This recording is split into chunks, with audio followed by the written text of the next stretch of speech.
Hey everybody, welcome to the Purpose People podcast today. I've got Louis from Clear for Men, so welcome. Thank you for having me. I really appreciate it. Thanks for making the trip from Newport. Yeah. So how long you lived in Newport? All my life. Yeah? Yeah, literally all my life, yeah. All right, so you're born, bred, lived there. Yeah. Gonna stay there? I don't know. I was having this conversation the other day. I don't know whether I'll stay forever. I think like my mind's, right now I'm like, okay, I'm happy there. Yeah. To an extent. But then I also see myself like maybe going somewhere else in the UK. Like I also like the idea of like moving abroad. I don't know. I'm torn at the moment. So, but it's okay. Yeah. So just tell us a little bit about Clear for Men then. So just tell us a little bit about the company and its aims, essentially its purpose, and then we'll try and find out how you got to building it. Yeah. So Clear for Men is a skincare brand that's trying to break the stigma around mental health in men. So my mission is to try and help men feel more confident in their skin, but also give men that reminder to pause and take 5, because life can be 100 miles an hour. We're trying to juggle so many things, but when are we actually like stopping for ourselves on a day-to-day basis? Yeah. And I think we just go about the flow of life and not pause, and I think that just eventually just leads to burnout. Yeah. And I want to I want to almost be a role model for men to see that, okay, we can talk about it, and there's no shame in speaking about it, but also actually giving men that physical reminder to pause every day and take 5. Okay. I think like as men, there's a bit of a stigma attached to self-care, but there's a massive stigma attached to mental health as well. So it's trying to combat the two at the same time. Yeah, because I think, I think when certainly when I was growing up anyway, like men using skincare anyway was sort of, yeah. And I think that's become a bit of a thing now, whereas most guys do secretly if they use something. Yeah, of course. Yeah. Every now and again, this hair gets a bit dry. So so out of all the things that you could do, how did you end up here? What was the backstory? You're at school. Was this always the game to start your own company and be an entrepreneur and that sort of stuff? I don't know. I did my A-levels back in 2018, 2019. Yeah. I wish I enjoyed it more. I think I spent a lot of time worrying about what my future looked like. So I was like, I need to get into uni and what am I going to do? And I really stressed myself out over it to the point where when I left, I looked back and was like, I didn't enjoy the journey at all. Like I didn't enjoy those last few years in school with my friends. So you weren't so much living in the present? I wasn't in the present, no. I was very much like, what does the future look like? I became really stressed about what my life after school was going to be. Yeah. Because I wanted to, I suppose I wanted to do what was going to be best for my future, but ultimately it came at a detriment to my mental health because I was so stressed and burnt out in my A-levels in school. I just wasn't enjoying it as much. Mm-hmm. But I finished in 2019, finished my A-levels. I then went on to do an apprenticeship with my A-levels. So I suppose that it was good that I had them. What was that in? So on the railway, design engineering. Okay. So I was there. Funny enough, I got made redundant in December of last year. So I was there from September 2019 until December 2024. Okay. But obviously with lockdown, that happened in the March. So I was full-time in college. Yeah. So what happened was I had applied for loads of jobs during the summer of, actually take a step back actually. I realized I didn't want to go to university. So I wanted to go, but then I was like, I don't know what I actually want to do. I felt like I was kind of like plucking at straws, trying to figure out what it was that I wanted to do. So I was like, do I become an architect or do I become a dentist? Like I was just thinking of something that my A-levels could, I wasn't really thinking about what I wanted. I was just thinking about what I should. I don't know what it was. So anyway, I went down the route of, okay, maybe I should do an apprenticeship, applied for a few. It was the first time I'd sort of like faced rejection. So I took it personal. Like I remember like, oh yeah, you're not successful. And I used to think like, why, like what is wrong with me? Like what was it that like didn't make me a successful candidate? And I sort of went down a route. I was like, okay, I'm going to stop applying for jobs. I'm going to go to college and I'm going to do an engineering course. So I applied for this course in Cardiff, got onto it, no problem. And within about a week, my mum was like, oh, there's a job going on the railway. Like, one of my mum's friends knew about it. I was like, do you want to apply? I thought, oh yeah, okay, I'll apply. But I didn't think I would get, because I'd faced so many rejections in the summer. I thought, I'm not going to get this job. Applied, got it. Wow. And I was like, oh, okay, wicked. Like, this is a complete different thing. So everyone always says like, have you had like an entrepreneurial background? And I would always say no, because I never thought I was going to be where my life was going to, I never thought that's where my life was going to take me. Yeah. I thought that I was going to do something completely different.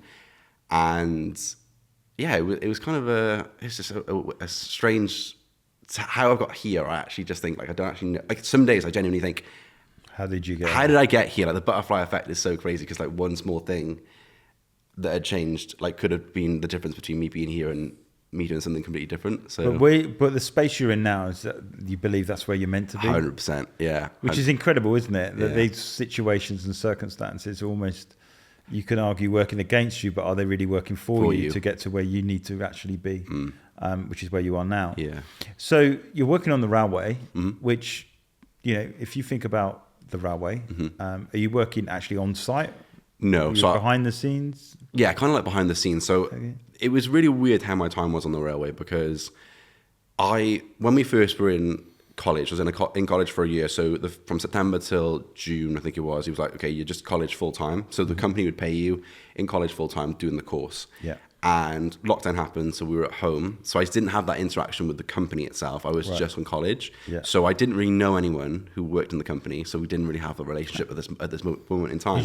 You just knew it was real when money turned up. Yeah, just money. I was like, it was literally, I was at home and there wasn't anything for us to do because we didn't know anyone. So there was no jobs for us to have. We had no equipment or anything like that. Then I think it sort of changed in like 2021. We started to like meet people and like, you know, the restrictions started to ease and we were starting to go into the office a little bit. So we were in an office in Newport and the team was very, very small. But because of COVID and whatever, there wasn't a lot of jobs for apprentices to do at the time because there was so much need for things to be done. Like they needed to be done as soon as possible, really. Yeah. So a lot of the time was spent with people who were qualified to do them, which kind of made me feel like I lacked a bit of purpose because I felt like I had a lot of passion to do it. Would I say it was my passion at the time? I wouldn't say it was my passion, but I would say like my work ethic was really strong. So I was like, I will give 110% for this. But it just, I think after a while, I think when I could start to see other people, I think when you're around the people who maybe don't care as much, I think it sort of like rubbed off on me. And I just thought like, oh, maybe like I feel a bit like I'm not being utilized as best as I could be. I think like my work ethic was so strong, and then it just sort of like diminished, and I was like, I don't really feel like I belong here anymore. I felt like that for a while. I felt like we were just put on the back burner, and then I got made redundant in December. So it was kind of like I look at it now and I think, oh, this was a door closed for a right reason. Yeah. Even though I didn't feel like it at the immediate time, I thought like I felt like I let everyone down. But it was the right thing to do. Like it was the right thing for me to leave at that point because I just felt like it wasn't good for me. In terms of my career, I felt like I was very stagnant. Mentally, I felt like I was really drained from not doing a lot. Yeah. And yeah, I think it was the right call to be made redundant, to be honest. So when did you get made redundant? December just gone. December just gone. Yeah. So when did the idea for this product start as a side hustle? Because, you know, not a lot of people talk about building a brand on the side. Oh, it's too much work, or we get in and we're too tired, so now we just scroll. Mindlessly on Instagram or we watch Netflix or whatever. So how did you find that sort of like motivation to say, you know what, I'm going to build something different? It was really hard because it went through like I think during lockdown, it was a very difficult time for so many people. But I think it was December, like the last few days of December, I remember saying to myself, like, I think I was seeing a lot of content about businesses. A lot of businesses were opening up. A lot of businesses about like all these different things that like people were doing with their business, and it kind of made me like think I really want to do something that has meaning behind it and passion behind it. And I just kept toying with the idea, and I thought like I don't really know if I could do it, but yeah, I kept seeing all this content and generally see content that really inspires you. Yeah. I was on that side of the algorithm, and I was like, okay, I really want to do something like this. Yeah. And like New Year's resolution was like, okay, maybe I want to start a brand. I'm not sure what it's going to be, but I want to do something that's going to help other people. And obviously at that time I was really struggling with my mental health myself. And I really wanted to do something that tried to spark conversations, but I kept thinking of like different things. I bought a course online and it literally was a step-by-step guide on how to start a business. So like setting up the company, trademarks, like literally from the ground up. It was really, really like 5-6 minute videos, and I was just like, this is what people need. Yeah. And I remember telling my family, I was like, oh, you know, I'm going to start this brand, and it was very much like, it was like cricket. So like, why would you do that? And I was like, I thought I lacked so much purpose. I think for me, I'm always someone that wants to be doing something, and it was affecting me a lot, not being able to do something, and I was very burnt out. I really wanted to just, I've always loved helping people. I think if I go back to even when I was 17, I had my first job. I was a sales assistant in a shoe company. I loved helping people. I really loved that element of it. I think I love talking to people, interacting with people, and making people's day just better. Yeah. And I think that's where the sort of passion for it was. I was like, I really want to make something different. And I think it was really hard at first because I was like, I don't really know what I'm doing, and I need all the support I can get to just be like, you can do this. So again, it was trying to be like, oh yeah, not everyone's going to understand. I needed to learn that. But yeah, it all came from my own experience with mental health, and I wanted to try and I sort of set myself a New Year's resolution and just day by day just ticked off these new things. And then from like January to actually like March, it was like, oh, I incorporated the company and actually started talking to manufacturers. So by like July, it was like I had my first prototype, and it sort of just became real. It was quite scary. So obviously you're building a brand like that doesn't exist, and you're trying to get people to buy into what you're doing. So talk us through that bit of someone making the first purchase, because really there's that like, that's the validation part, that all this hard work. Yeah, well, I actually think that I messed up a lot when I first started. So I actually think that I spent so much time behind the scenes doing things. And if I was to go back and maybe tell my younger self or start another business, I would document my journey. Yeah. I didn't do any of that. Like it was like the week before I posted on my personal Instagram, was like, oh, I've started this skincare brand. And like, I didn't really tell anyone why the brand existed or what it was about. It was just like, oh, this is the brand. So when I actually launched, I had no launch strategy. It was like, here it is, it's live. And then I was wondering why no one bought. Yeah. And I was so like, again, I took that personal. I was like, what is wrong with it? Like, but again, I wasn't telling the story. Like no one knew who I was or why I was doing it. Yeah. And I think that was one lesson I really learned. But when I started to like see the traction over time of like people who I don't know purchasing, that really made me think like, oh yeah, we've got something big here. Like this is like, and like I said, it's that feeling of like, yes, like I'm doing something right. It doesn't feel like it all the time, but like if people I don't know are supporting and buying and loving the story, then like, yeah, I think what do you think is more important, the brand or the product? The brand, 100%. Yeah. I don't get me wrong. I think the product is good. You have to have a good product. I think like, yeah. I speak to a lot of founders about this, and they say like your product has to be incredible, because like you could have a great mission, but if the product isn't good, are people going to buy again? Yeah. So they kind of went hand in hand, but I think having that purpose behind it, I think people are more like, oh no, I want to support this person who really wants to make a difference. And I think the brand has such a big element to it because I spend so much time personally invested in like going live on social media, telling my story, inspirational content that's really trying to uplift and motivate people and help people to see that they're not alone. So I think like that for me is also a very, very big factor in it.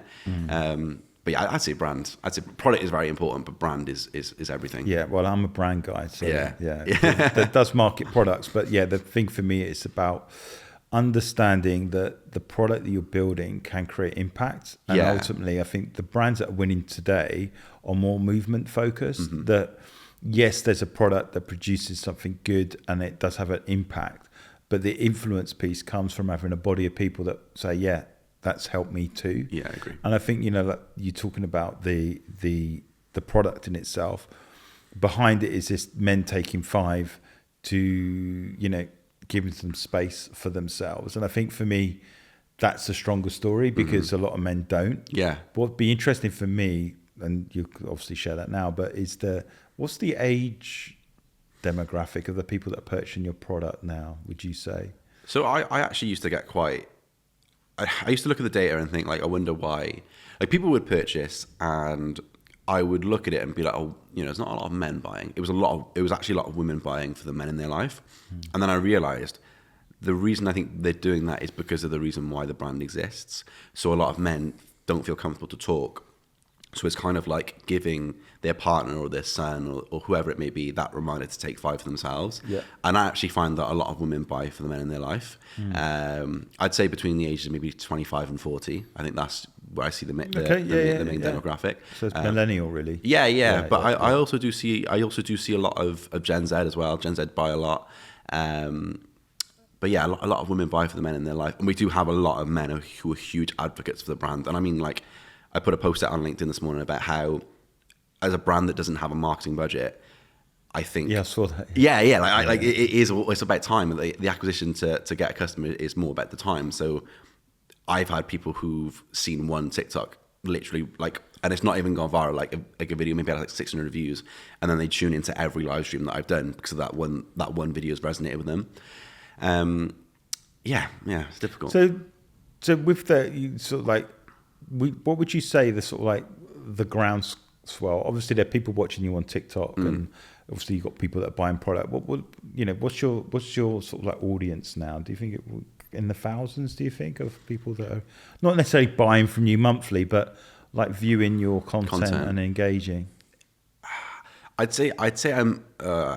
It's hard because I post on my personal TikTok. I think my main 2 drivers are my personal TikTok and my personal LinkedIn. Okay. So like, I had a call the other day with someone, and they were like, "Oh, how are you like pushing your brand forward?" I say my personal brand is the biggest thing. And I think that I'd say it's pushed me into the thousands, probably. Oh, nice. I wouldn't say tens of thousands. But it's time. I mean, exactly. So I always use the example. It took Joe Rogan 7 years before his podcast got any traction. Yeah. He was doing it in his garage, and eventually he just started. Yeah. I think it was probably in COVID where everyone was like, would not believe in everything that's being said on the news. So let's go and find some other voices. And somehow he's the right place, right time. But what I'm saying to you is a brand takes time. You're cultivating loyalty. People are buying off you and engaging you. As long as you're doing the right things, it does take time. And I find it interesting that you've been made redundant from your main thing, and now the side hustle's probably become the main thing. Yeah. So what does that feel like? It's scary, very scary. Yeah. I think when I I got made. It was the announcement in October. So it kind of was the push I needed. I think I really needed it. I think from like, I always wanted to take that leap.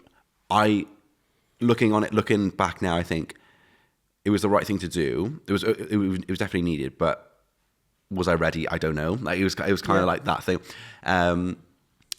Very scary. I think that's very scary. And I mean, I speak a lot about it, like how I do like Amazon flex shifts on the side. So I do things on the side to keep my money up, and do you know what I mean? So I do things on the side because I think they can get me out of the house. I'm doing something different, but like, it's not having a financial strain on my business and therefore on me. Because I think otherwise, like, if I'm not doing anything and the business maybe isn't doing great 1 month, then like, I'm the one taking that hit, and I worry then that would become a detriment to me, and then that would have an impact on the brand. And then I'm just doing it. I'm getting the money so that you can fund my life, so that I can focus on the business full time. So it's good. I mean, like for me, and not a lot of people talk about that journey. Yeah, the side hustle thing happens and they keep doing it, but there's that scary part where the side hustle needs to become the main thing, and how do people cope with that? And I think for you, it's a case of growing your business that is sustainable, but not losing sight of the mission behind of why you've started and what you're doing. And again, doing stuff like the podcast and stuff begins to elevate your narrative and your story. So when you got the products, what sort of products have you got? Just talk us through some of the products. I've only got one at the moment. So I've only got one. So I hope to be able to bring out new products I hope to be able to begin new product development in December this year. Okay. Hopefully ready for next July. So when I did my formulation for the cleanser, it took about 18 months. So I started speaking to them in March, and it was August 2022 when we launched.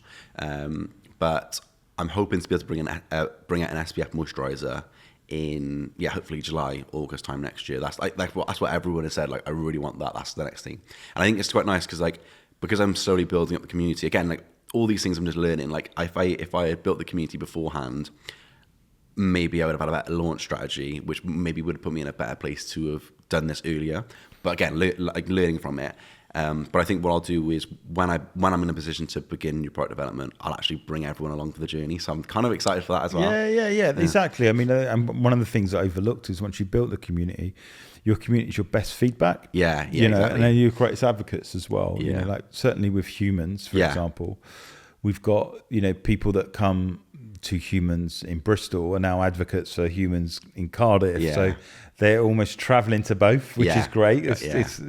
And they're like, hey, you need to come to humans because it's great. It's had a great time and whatever. But the thing that sits behind it is the community. And I think we've launched a couple of new products, and the only way they're going to be successful is the community buying into what we've built.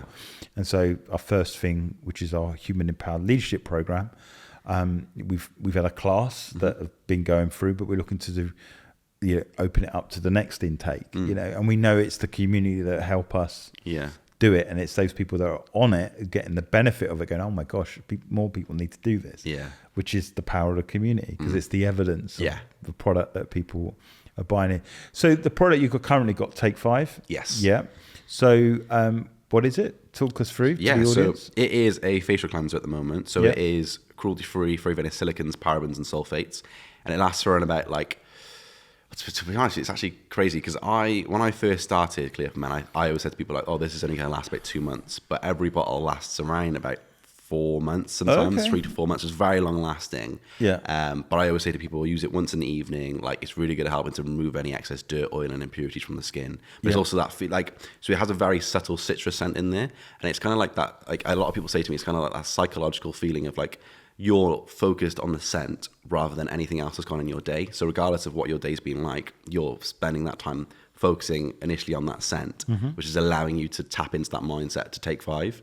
So kind of like, for me, the scent was everything. Like, I wanted a very subtle citrus scent in there. It's funny because often people talk about triggers. Oh, well, then surely that smell would trigger you into whatever. And I think trigger's a negative word. And then someone the other day said, there's another thing called a glimmer. Okay. Have you heard of that? No. So glimmers are positive triggers. Okay, I like that. Okay, I know. I saw it. I like that. I'm going to keep it. But the point of it is, it's like that smell puts you in a different place positively. To stop, almost gets you out of whatever you're thinking, whatever you're feeling. So he said, why don't we spend more of our life building a life around glimmers that, you know, make us feel better. So for instance, going to the countryside, walking through that, it makes us feel better. That's a trigger, but it's a glimmer in the fact that it's hope. You know, like positivity, gratefulness. You're walking through a beautiful countryside or whatever, rather than trigger is often linked to a trauma response. And I think I really like that. So when you're talking about that, maybe do a little bit of research. Let's start talking about glimmers. You know, I like that. Because glimmer doesn't sound a particularly masculine word, let's say. But actually, when I understood it, I was like, no, that's a really good, that actually sums it up really well. Because it's that glimmer of hope. It's a glimmer of something new. And I think for me, you know, that Take 5, that having that time is essentially propelling someone to a different space to be present. I agree. Because the thing that you've said to me from the beginning of the podcast is that you really struggled to be in the present. And I'm an entrepreneur, and I think entrepreneurs really do struggle to live in the present. Because they always want to get on with the next thing.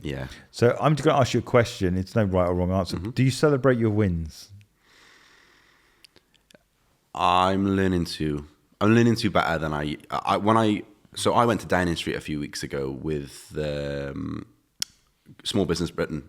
Cool. So I was there a few weeks ago, and that was something I was like, you need to celebrate this right now. It was like, I was in the room, I was like, you need to celebrate this, because I know full well, if I don't tell myself to celebrate it, I will be thinking about, okay, what am I going to do tomorrow? And it's so easily, like, regardless of where you are, like, it's so easily done. So did you meet Mr. Starmer? No. Rachel Reeves. Oh, right. I didn't meet her, but she was in the room and she was doing a talk with all the businesses that had basically been shortlisted for the small awards. So I was there, and it was really nice evening for like so many incredible business owners. And I think it was one of those things I was there, like, this makes me realize how far I've come. Not just in the business, but like as a person. Like, I think 100%. Like, do you know what I mean? And I think I'm learning to celebrate the wins a lot more, but I do find it incredibly hard. I think especially when you can sometimes tie business success to your own. So like if the business isn't doing well in sales, you then tie that to no matter what good is coming on, you could be shortlisted for a award. You then start thinking, yeah, but what about the business wins? What about the sales? And that I need to get out of that headspace because, and someone told me before, like you can't pin a positive day on the number of sales you get because that isn't it. Yeah. And since doing that, I've then reframed it to how many lives can I impact today? So like I 95% of my day is content. So like I will do, because especially when I do everything by myself. So I'm trying my best to do as much like positive content as well as much as possible. And I kind of think like, okay, how many lives can I positively impact today? Yeah, it's good. That's how I see it as a win. And the sales will come and I know I'll build that community and I'm learning to appreciate the journey more. Whereas before I was very like, I need it now. But I've learned, and I think that comes down to a lot of like, instant gratification is a massive thing, isn't it? Like I think, I'm trying to become a bit more patient with it. And I think being patient has made me grateful for the journey. Therefore, I'm celebrating the wins much more often. Yeah, and that's kind of where I'm coming from. Is that I think for me, that's been one of my struggles. Is that I'm always wanting to plan the next thing or tweak things to become more perfect than the last thing, and that was the criticism of me. Daryl, you don't celebrate any wins. Yeah. I'm like, well, I'm not one.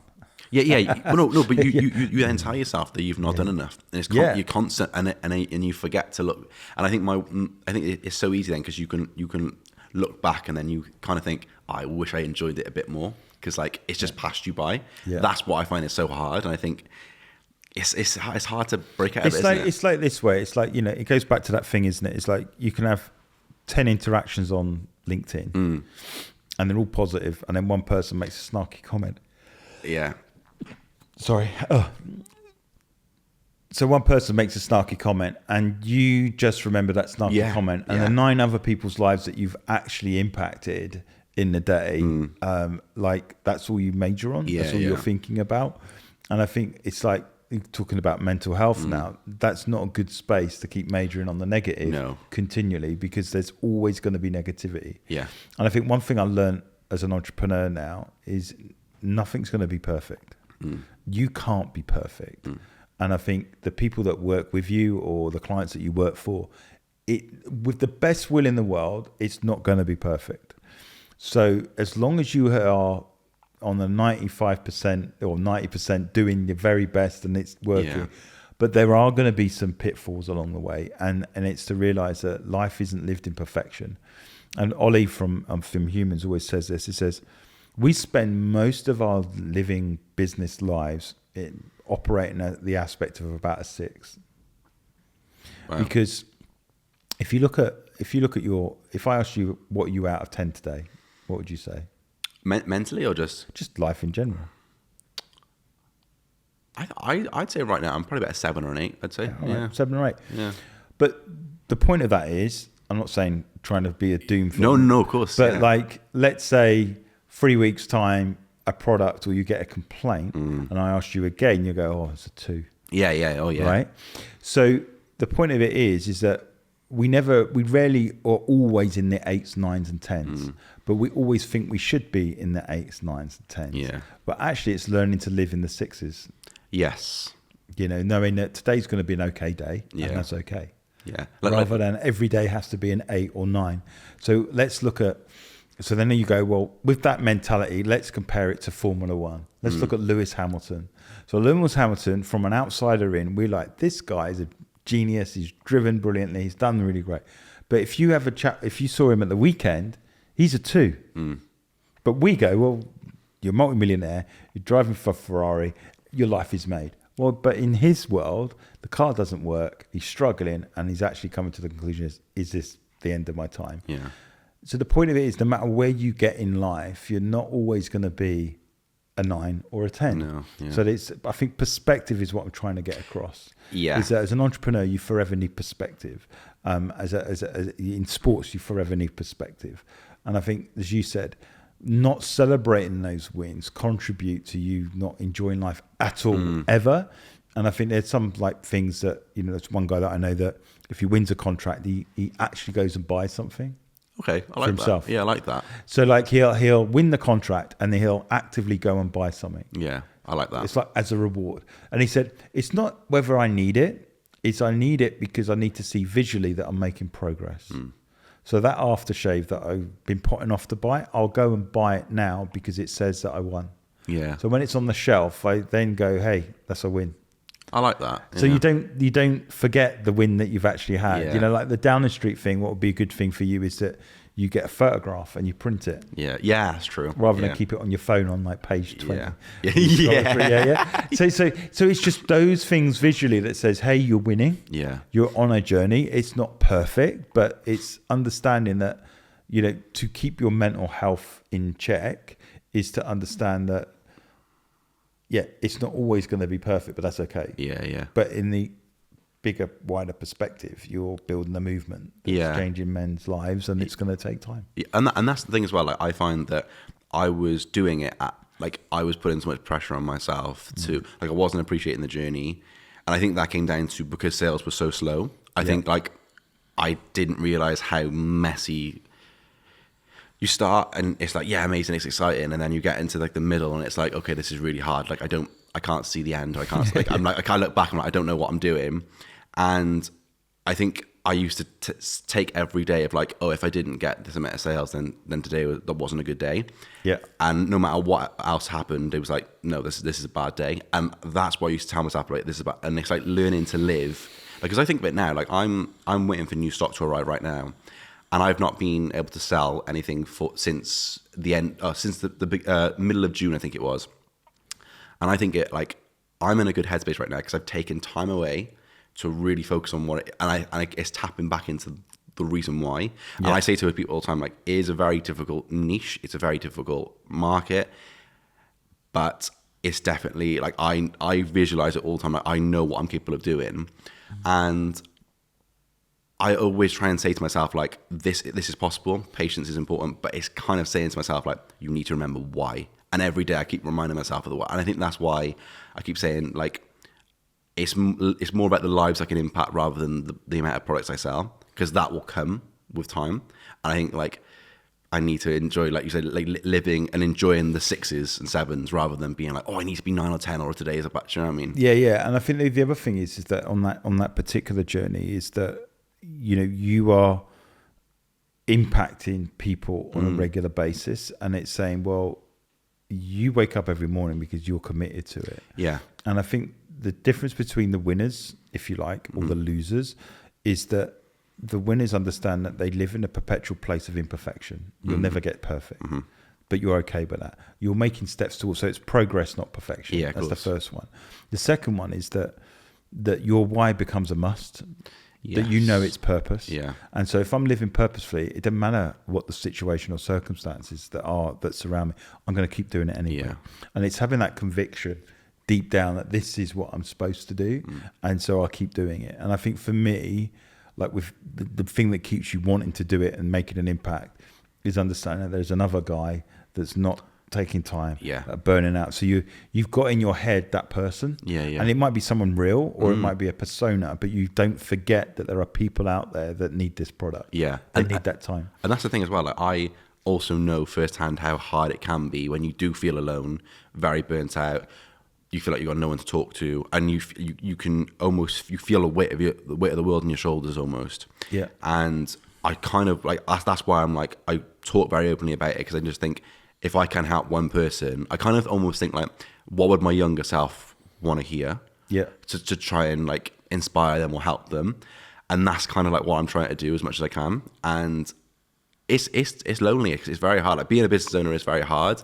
It's so difficult. And I think what I find is, like, I sometimes don't practice what I preach. That's why I've learned in the past, like, I'm telling people to take 5, but when am I doing it? Yeah, there you go. And I'm like, I'm seeing, like, this is, I mean, I've just come back from Mallorca for 5 days, and it was probably the biggest reset I've needed in my life. Cool. I'm like, this. Didn't catch the sun, man. No, I know. My legs did. But no, it's very hard, but I think, like, it's finding, actually learning when to switch off. And I think that is the hardest bit. But if I'm not in my best mental state, if I'm not prioritizing myself, literally having days where I'm like, okay, I'm not going to go on my phone today, or I'm just going to go for a walk, or just be in the countryside, go to the beach or wherever it is. If I don't have that time, I cannot give to other people. And I think that's what I think I used to feel like I had to give everything to everyone, but if I've not got nothing to give. And I think for me, like, it depends, like, for me, because I work with multiple businesses and multiple people, there are so many variables. So because there's so many variables, invariably, it's not going to be perfect across the board, right? So it's learning to do. So like one business is flying, another business has got a pinch. This has got a pinch. This is flying. This one's got a challenge with a client. This one hasn't. And it's just about communication and walking through. But my point of it is that it's learning to live in that present, which is I think the major symptom, which then shows you that, is that the first question I ask for people that are not living in the present is, do you celebrate your wins? And I get challenged with that. I'm like, okay. So when someone says, oh, you celebrating your wins, it's more like a reset to say, focused on now. Don't worry about this. What can you control? And I talk about control the controllables. As long as you're doing what you can do to control the now, then you've done what you need to do. But the uncontrollable, there's not a lot you can do to uncontrol it, if that makes sense. Yeah, I agree. So think of the things that you can make a difference in and do that for this moment. And then when you have, then maybe celebrate the win there. So I think for the mental health journey that you're talking about is so much is lived in the space of the unknown, the what if it doesn't work, the struggles that, if this doesn't work out, then what? What about if it did work out, then what? And start focusing on that mindset. Like, cause I've just finished reading a book called Good Vibes, Good Life, I think it is. I think I got that knocking around. It's really good. It talks a lot about high vibration. Oh, sorry, go on. I got it. It's somewhere around here. I'm going to go and seek it out afterwards. It's all about like high vibrations and like how your energy like is so important. And like I will say, like, I think what I love the most about what I do and the community that I've built is I will be very transparent with them about like, oh, even though I'm building a brand, like, oh, I'm struggling today or it's not been a great day. They're so understanding of that. And I kind of like, my thing is like, I don't want to portray that like I've had a bad time and I'm okay now. Like it ebbs and flows all the time. And I think that is why I love doing what I'm doing, because I'm just being transparent about it. Like, it's just like, this is who I am. And I think that's why people love seeing the journey, because they know, oh, he's having a bad day right now, but in a day or two he's back and he's on top again. Like, and it's an interesting one. So like, I'll give you an example. So I'm a football fan. Yeah, same here. Okay, who do you support? Man United. I'm a Liverpool fan. Oh, no. That's the end of the podcast. And scene. But what I like about, what I do it is like, I looked at a football player the other day. I think it's Szoboszlai, and he's just had a child. Yeah. Okay. So I look at that now and realise that chances are, with the best will in the world, he's probably not going to hit the ground running come the first few games of the season. Why? Because he's got a small child. Yeah, of course. And he's going to have a lack of sleep. Yeah. Yeah, if you don't take that context in, oh, that's a Bosler guy, he's rubbish, we might as well sell him, or whatever. And it doesn't matter what level you're on, there are contributing factors outside of your control and good things outside of your control that will impact your performance levels. Yeah. So even you could say he's an elite sports guy, he's the captain of Hungary or whatever, he's now celebrating, being a dad, and that's incredible, whatever. But, in 4 weeks' time, when he hasn't scored 4 goals, like, we'll be, oh, well, he's not doing the numbers, just get rid of him, put someone else in.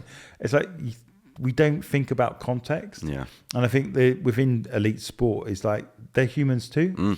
And they have a context and they've got mental health, but they've got all these mitigating factors that are not necessarily a bad thing, it's a positive thing. Yeah. But it will upset the norm. Yeah. Like for instance, 10 Downing Street, someone gets in touch with you and said, right, I want 10,000 things with your product. Yeah. Now it's a different stress. Yeah. Yeah. It's a positive one because you're making the sales, but it's like, oh my gosh, how are we going to deliver? So again, it's like, well, your business might not be there to do 10,000 in one go. So you might say, well, look, I'll deliver 3 now and then deliver 3. It's like, it's that thing of, it's never going to be perfect. Of course. Yeah. So you might have success, but it's not perfect success in the fact that there's the money, here's the 10,000. Now I can forget about it. And then there's going to be stress and strains with anything. You win a pitch, then you got to get the job done. Yeah. So it's like, for me, it's like there's much on Instagram, or you could even argue LinkedIn, of perfection and not enough of progress. Yeah. You know, I'm better than I was yesterday. Yeah. That sort of stuff. And I think, you know, a brand like yourself, which is, you know, giving people that time to just reflect, or taking time out and say, get perspective. You know, that might be a name for one of your other products, perspective. Yeah. You know, I like it. Yeah. But it's just having that perspective that life isn't perfect. Yeah. Whereas social media seems to say that life is. Yeah. And I still understand that most of us know that it isn't. Yeah. I think it's a good thing. Yeah. Yeah. Because I actually spoke to one of my friends the other day, and he said, like, you know, how's the business going? And I was very much honest. I said to him, I was like, it's lonely. I was like, it's such a lonely place. It's like, it's amazing. I was like, and I said to him, like, you can see all the amazing things that I do. I was like, but behind the camera, it is very lonely. I was like, and I do try and show both sides of it, so people are very much aware of how much it takes to do it. Yeah. And he said the same thing. He was like, think of it from perspective, though. He was like, think of where you were 2 years ago to where you are now. Perspective. And this is someone who doesn't own a business. Like, this is someone who's like, just one of my mates from school. He's like, perspective is everything. Like, you are doing a really good job. You just aren't giving yourself the credit where credit is due, because you're thinking of the next thing. And I think having these conversations is helping me, like, really come back into the present moment. Like even being here, like, do you know what I mean? Like, thinking about, like, where, like, all the things that I've had to do to even be in seats like this. Do you know what I mean? Like, it's a big thing, and it takes time. And I think it's very easy to think about, okay, what's next? And yeah, perspective is everything, I think. Yeah. And I think it's someone says, be careful when you pray, because they might get answered. You know, so we often see it as a negative thing. But if you're like, well, I want a successful business, what does a successful business look like? Well, it's got loads of people in it. And if you've got loads of clients, so if you've got loads of people and loads of clients, the chances are it's not going to be perfect. Yeah. So you're actually signing up for a life of imperfection rather than a life of perfection. Oh, right. Do you really want to do it then? Oh yeah, I do. All right. Well, that's what you're going to get as a result of that. Yeah. You know, so you know, in working with having 25 conversations, one might not be a 10. One might be a 4. Yeah. And so it's just understanding how to live with that and go through it. And I think the intention is that you are a good person and you do as much and work hard and do all those wonderful things. But I think it's perspective, living in that moment of, you know, that, okay, I can live with a 6 for today. Now, if it's 6 forever, then maybe I need to change some things. But the point is, for your own mental health, realize that it's not going to be perfect every day. Yeah. I love that. Cool.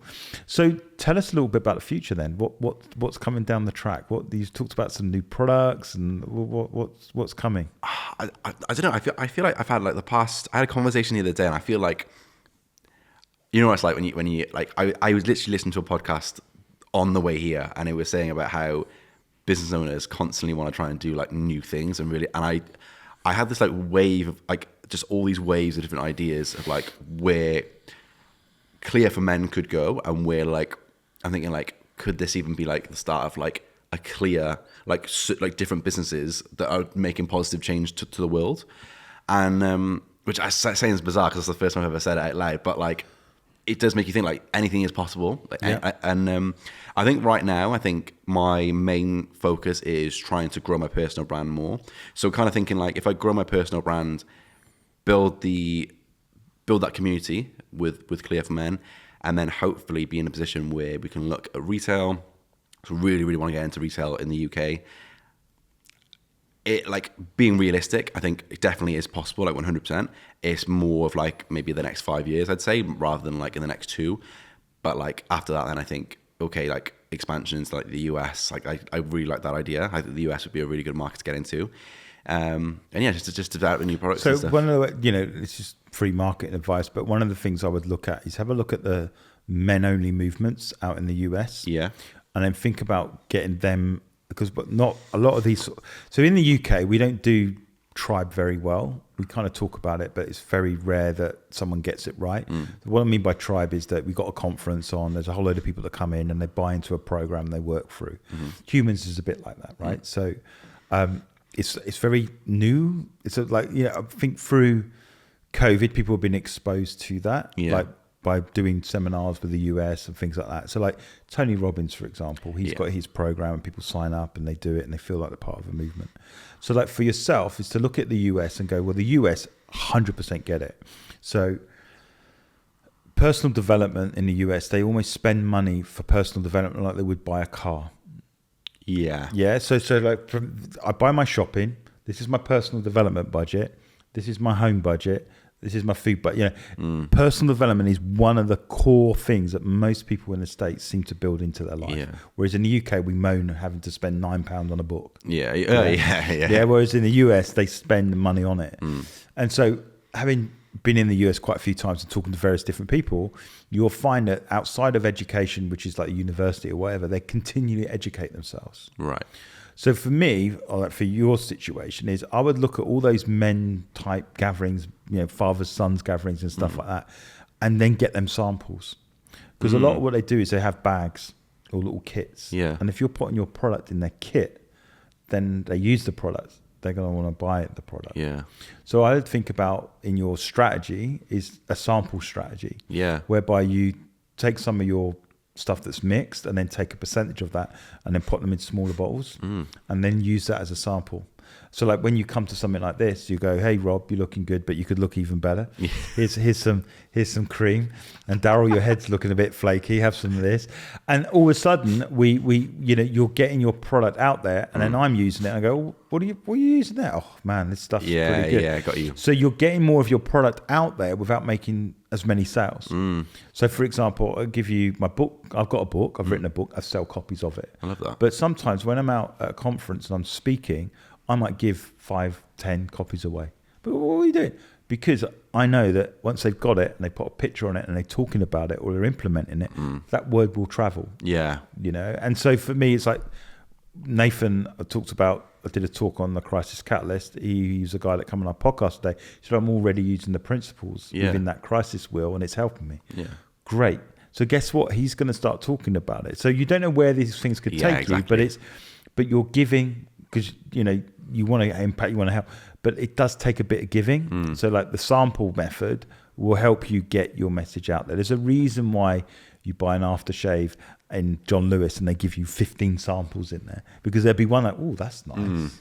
So there's a reason why they do it. And I think for you, it'd be thinking about what the sample strategy looks like to elevate your brand. Yeah. So when you come to podcasts, you go, here's 4 samples, and everyone's like, oh yeah, look at me. I like that. Yeah. I think as well, I think as the brand grows, I like the idea of like the kind of like giving without the expectation to receive again. Like, do you know what I mean? Like give that. It's influence, you see. Yeah. The biggest thing with brand is people focus on the impact and have to think about impact where they have to make a transaction. But the influence part is you've interrupted their life and then you've become a part of their life. Yeah. So it might be something that you said on stage, or it might be their approach to life that's been reshaped. So the highest form of leadership, as a guy called John Maxwell talks about, is influence. So that's ultimately where you want to end up, is influence. And how do you influence? Well, getting your product out there. Yeah.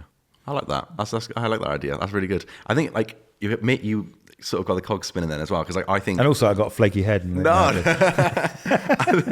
think in the next like 10, I'd say 10 years, like 10 years or so, there are like a few things that I think like, okay, I would really like to do. Like I'd say alongside Clear for Men, but maybe like, I don't know, maybe they're branching out a little, but I would like to also like write my own book. Yep. And I think I would like it to be like on the thing of like mental health, my journey, like the like you said, like the realities, I suppose, of like running a business and what it takes, but also like my journey. So do you write blogs? No. Okay. I vlog more than anything. I'll just, Right. So you want to write your own book. So what I would suggest is, this is a tip sheet for people wanting to launch their brand, but set up a LinkedIn newsletter. Okay. And then all your followers will then get notified when that newsletter is set up. Right. And then when you write content, you'll send it. So like when you add a friend and it comes up red, or someone wants to add you, well, that's what all the people that are connected to you will start to see when your newsletter goes out. Right. So it's a secondary database that you can influence your followers pretty quickly because they can get what you're doing. Now, the reason why writing a blog is really important is because it's a habit. And you might find the basis of your book in the cycle of continuing to write. So if you're going to write a book, writing a book is like, oh my gosh, it's an event. I've got to go and live in a place in Scotland for 3 months while I write this book by a lake. And so now you've got like all these barriers. Yeah, they're stopping you. And naturally, we're doing that to stop ourselves doing it. Well, I can't do this because I need time to go to Scotland for 2 weeks. But at the moment, the business is growing. So I need... So you're giving yourself... But what you do is that take 5... in 5 or 10 minutes you could write something and then you could post it. But it's getting into that habit that allows you to think things through, process stuff, and effectively they become key tenets of you building a book. So I say to people, rather than go, hey, I want to write a book, start writing content first. Yeah. Okay. Get in the habit of writing content, not writing content as social media posts, but writing blog content, which is anything from like 600 words to 1,000 words. Start doing that first, because that's how I wrote my book. Yeah. I didn't start writing a book. I started writing that, and I got into the habit of writing. And then in the habit of writing, then someone said to me, I like what you're doing there. Why don't you write a book? Then they gave me a formula, and all of a sudden, to the formula was like writing a series of mini blogs, then I could do it. So I can give you the tool now for everybody out there. So come up with 10 chapters. Okay, so 10 chapters, write them down. You've got 10 chapters. Then come up with 10 bullet points under each chapter. Then write a page of A4 per bullet point. So for one chapter, you'll have 10 A4 pages of paper. Right. Does that make sense? Yeah.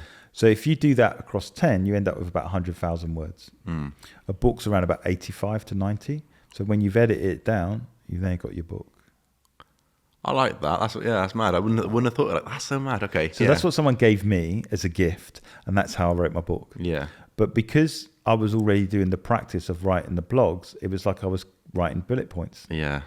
And that's how I managed to do it. And like for yourself, if you get into the habit of writing bullet points, like 600 to 800 words, writing a book is not that difficult. Yeah. And maybe your first book might be an ebook that's like half the size or a quarter of the size, and you put that on your website as a lead magnet. And then you're building a database, and you're giving someone something of value, and then you could print it out and give it away, without spending the money. So it's little things like that where I want to do the big thing, but it's making the small things. So I want to shift loads of product, but you got to do a sample. I want to write a book where you got to do a sample. Yeah. So I think if there's anything that you learned from me today, I like that idea. It's samples. Yeah. I want sample stories, sample sound bites, sample products. Then people will buy into you, because what your motive and why you want to do what you're doing and the journey is you want to help people and give them the space, but you obviously got to model it. Yeah, of course. And for me, writing is another way of taking 5. Yeah. Yeah. I like that. So just tell us your website. Where's your what's the name of the website and what product and how much is stuff? This is your space to just. Yeah, thank you. Yeah, so the website is clearformen.co.uk. Yeah. Should I say my Instagram handles as well? Yeah, go for it. Yeah, so my Instagram is at weareclear_. That's the same for TikTok as well.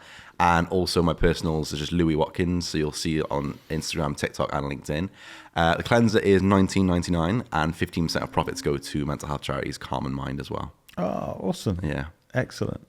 So, I mean, for me, it's a case of when you buy off you're actually impacting men positively and men's mental health. But it's been an absolute pleasure to sort of like talk and share and dot around. But definitely come back when you're further down the line. You've done your first deal or whatever, or you got your book out or something like that. 100%. But we're there. We want to see you succeed and flourish. So just stay in touch. Yeah. Don't be a stranger. Humans is now in Cardiff, by the way. Is it? Okay, nice. So third Monday of every month. So okay, interesting. Okay, nice one. Yeah, thank you. We're in Bristol this Monday coming, and then the third Monday of every month. So if you want to come visit the Humans crew, that'd be great as well. Amazing. Yeah, nice one. Yeah, thank you so much. Awesome. Thank you. Hi, everybody. Thank you so much for listening to the Purpose People podcast. How you can help us is to like and subscribe our YouTube channel. You can also subscribe to our podcasts on Apple, Spotify, Google, and Amazon. That helps us get our message out there to help people go after their dreams, double down on it, and be successful in life on their terms.